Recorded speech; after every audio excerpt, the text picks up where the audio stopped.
Estimados irmãos em Cristo, nós queremos neste momento fazer uma reflexão a partir de um texto do Antigo Testamento, escolhido para o dia de hoje. O texto é de Gênesis, capítulo 50. Gênesis, capítulo 50.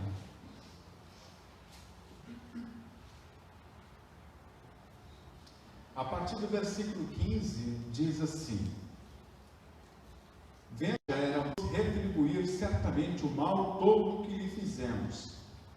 Portanto, mandaram dizer a José: Teu pai ordenou, antes da sua morte, dizendo: Assim direis a José: Perdoa, pois, a transgressão de teus irmãos e o seu pecado, porque te fizeram mal. Agora, pois, te rogamos que perdoes a transgressão dos servos do Deus de teu pai. José chorou enquanto lhe falavam. Depois vieram também os seus irmãos, prostraram-se diante dele e disseram: Eis-nos aqui por teus servos. Respondeu-lhe José: Não temais. Acaso estou eu em lugar de Deus? Vós, na verdade, intentastes o mal contra mim, porém Deus o tornou em bem, para fazer como vedes agora, que se conserve muita gente em vida. Não temais, pois eu vos sustentarei, a vós outros e a vossos filhos. Assim os consolou e lhes falou ao coração.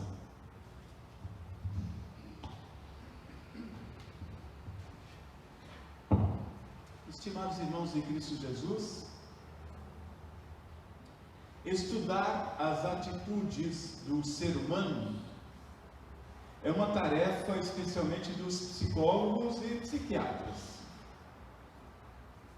Quando você faz uma terapia junto a um psicólogo, ele faz uma leitura da sua vida, ele faz uma interpretação da sua vida e procura te dar algumas orientações a partir da leitura que ele fez sua. E muitos psicólogos então afirmam que os comportamentos do ser humano, eles são um reflexo do seu passado. Os comportamentos de hoje, a forma, a conduta, os pensamentos e as atitudes são um reflexo de como foi a infância, a adolescência ou a juventude daquele indivíduo. Se nós pensarmos então desta forma, nós vamos então afirmar que nós sofremos ou nós nos alegramos de acordo com a nossa formação de infância. Se isto é verdade ou não, cada um sabe por si. Ao fazer então uma análise pessoal, indo nessa direção de que hoje nós seríamos um fruto do passado, ou as nossas atitudes seriam um reflexo do nosso passado, muitas pessoas vão verificar que elas carregam junto consigo traumas do passado, questões que não foram resolvidas no passado, e querem então justificar suas atitudes de hoje a partir do seu passado. Se tiveram uma educação mais austera, mais dura, mais difícil, então tem uma determinada atitude. E se tiver uma educação mais liberal, então a sua atitude também, o seu procedimento é diferente. Entretanto, nós precisamos também afirmar que os amadurecimentos ou a maturidade de cada indivíduo, ela é diferente. Nem todos hoje têm os mesmos as suas atitudes como reflexo do seu passado. Depende muito como cada indivíduo trabalhou ou trabalha ou constrói a sua vida. Pensando nisso, então eu trouxe para uma análise nossa aqui um texto, que é o texto de Gênesis, a história de José. José, na fase adulta, poderia sim ser e agir de acordo com a sua formação no passado.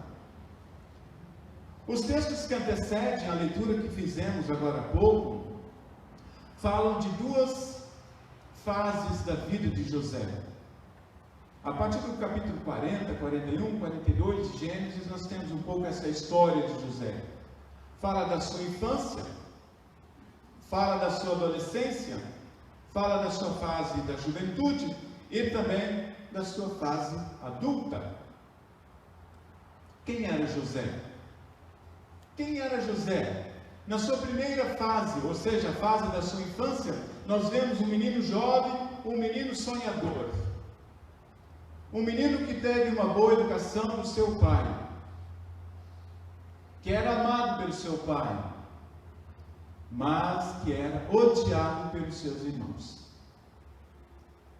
Era odiado pelos seus irmãos porque em alguns dos seus sonhos, por exemplo, um deles estava então fazendo uma colheita e os peixes todos estavam lá no chão. E no determinado momento, no sonho que ele teve, o feixe da colheita que José havia feito se ergueu, ficou em pé.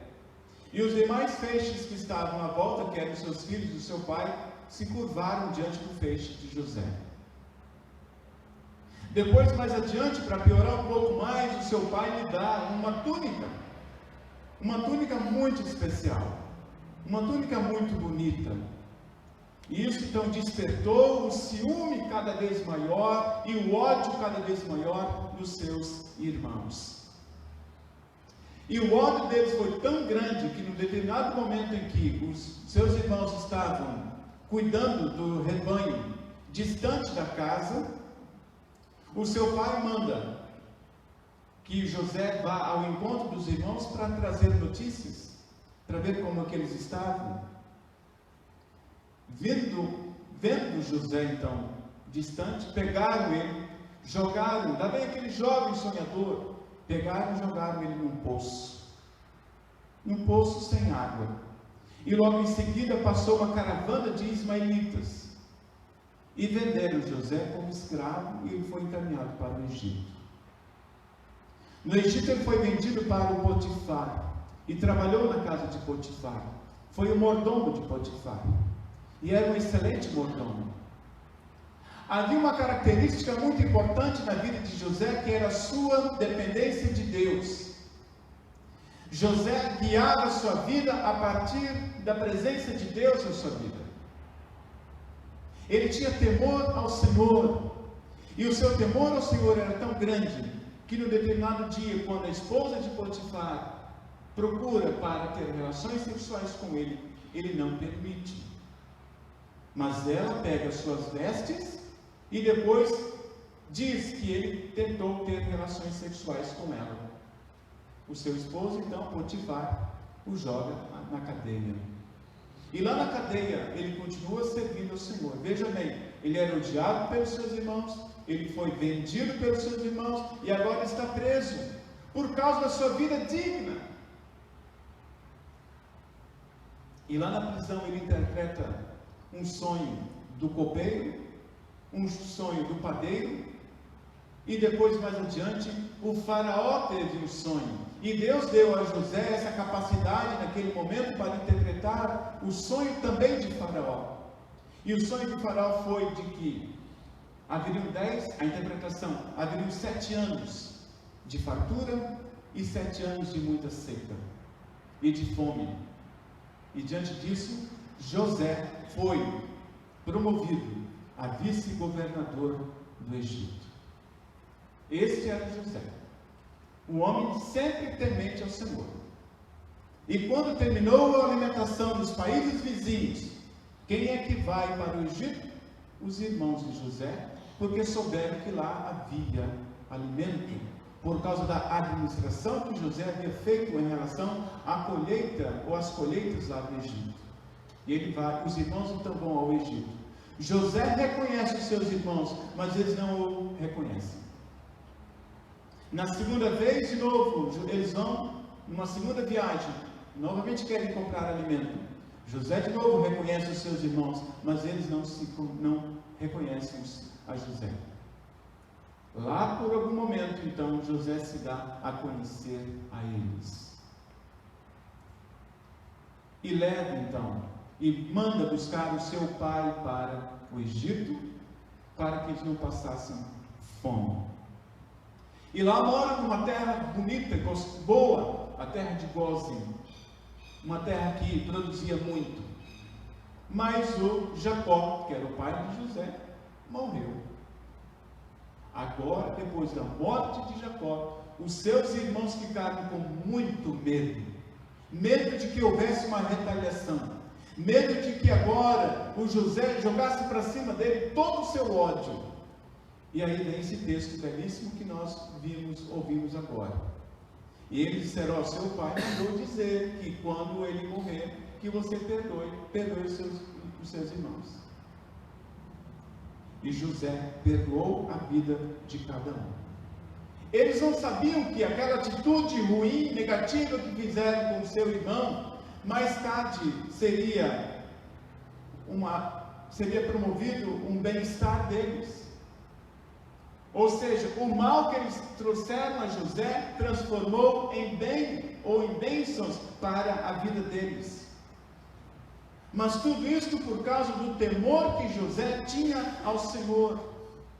Do mal, ele transforma uma bênção. José perdoa o mal que os irmãos fizeram contra ele. Veja bem, não é pouca coisa. Não é pouca coisa que fizeram com José. Mas mesmo assim, ele perdoa os seus irmãos. José não guarda rancor. José não guarda ódio no coração, mas perdoa por causa de uma coisa, porque José era temente ao Senhor. José era temente ao Senhor. Esta atitude de José então nos faz refletir sobre a nossa prática, porque muitas vezes nós achamos que somente os outros erram. Nem sempre nós admitimos os nossos erros. Nem sempre admitimos que nós temos atitudes erradas. E muitas vezes, nós, ao querermos enxergar apenas o erro dos outros, nós vamos reunindo ódio em nossos corações e vamos tornando esta amargura e tornando a nossa vida amargurada e querendo também amargurar a vida dos outros. Temos muitas vezes um coração de pedra, um coração que não quer derreter. E ao compararmos então a nossa atitude com a atitude de Deus através de Jesus Cristo, nós precisamos sim baixar a nossa cabeça e dizer: nós não estamos seguindo o exemplo de Jesus. Ao exemplo de Deus, que amou o mundo de tal maneira que deu seu Filho unigênito para que todo que nele crê não pereça, mas tenha a vida eterna. Deus revela o seu amor em Cristo Jesus. E Jesus dá a sua vida para perdoar os nossos pecados, perdoar nossas atitudes erradas. É evidente que nós não conseguimos desvendar os mistérios de Deus. Mas de uma frase todos nós sabemos: há males que vêm para o bem. No caso de José, significou saciar a fome. E Deus quer muitas vezes revelar a nós que a partir de alguns males, algumas situações difíceis que nós passamos, ou pelas quais as pessoas passam, que isso lá na frente vai redundar em bênção. Em bênção. Por isso, amados, não guardemos ódio em nosso coração. Precisamos sempre rever nossas posturas. Acredito que os nossos pais nos ensinaram que brigar é feio e que guardar ódio no coração também é feio e que nós não ganhamos nada com isso. E nós nos sentimos muito melhor se nós perdoarmos e podemos desta forma então dormir em paz. O salmista disse: enquanto calei os meus pecados, envelheceram os meus ossos. Eu traduziria da seguinte forma: enquanto odiamos, nós ficamos mais feios, porque os nossos olhos vão sendo envelhecidos por causa do ódio que alimentamos em nosso coração. Portanto, nós não devemos deixar que o inimigo nos domine. Eu quero ainda trazer uma palavra para os irmãos que José, ele se tornou um adulto maduro. Veja bem, José se tornou um adulto maduro, porque ele deixou Deus guiar a sua vida. Porque ele deixou Deus guiar a sua vida. José fez do seu passado um degrau, um trampolim para poder ir adiante na sua vida. José não se entregou. E José não quis justificar qualquer atitude negativa, apesar do seu passado tão difícil que ele teve. Ou seja, nem sempre o nosso passado deve conduzir que nossas atitudes de hoje sejam ruins. Por mais que os psicólogos afirmam ou possam afirmar que muitas das nossas atitudes são decorrência do nosso passado, ou da nossa formação, nós podemos afirmar que a nossa formação pode ter sido difícil, mas por causa do temor do Senhor, nós podemos mudar a nossa vida e sermos diferentes. Eu diria então ainda assim, você é o que você constrói. Você é hoje, a partir da construção da sua vida, e como você observa a sua vida e quer viver a sua vida. E eu preciso então sempre me perguntar, quem eu sou? Quem eu sou? Uma outra pergunta que eu preciso fazer, o que eu quero fazer? Ou o que eu quero ser da minha vida? E uma terceira pergunta, como chegar lá? Como chegar lá? Se o Senhor está comigo, se há temor no meu coração, temor a Deus, a minha vida pode ser sim transformada por Deus. Nossas atitudes podem ser diferentes porque são transformadas por Deus. Não podemos ser parasitas de vivermos atrelados ao nosso passado.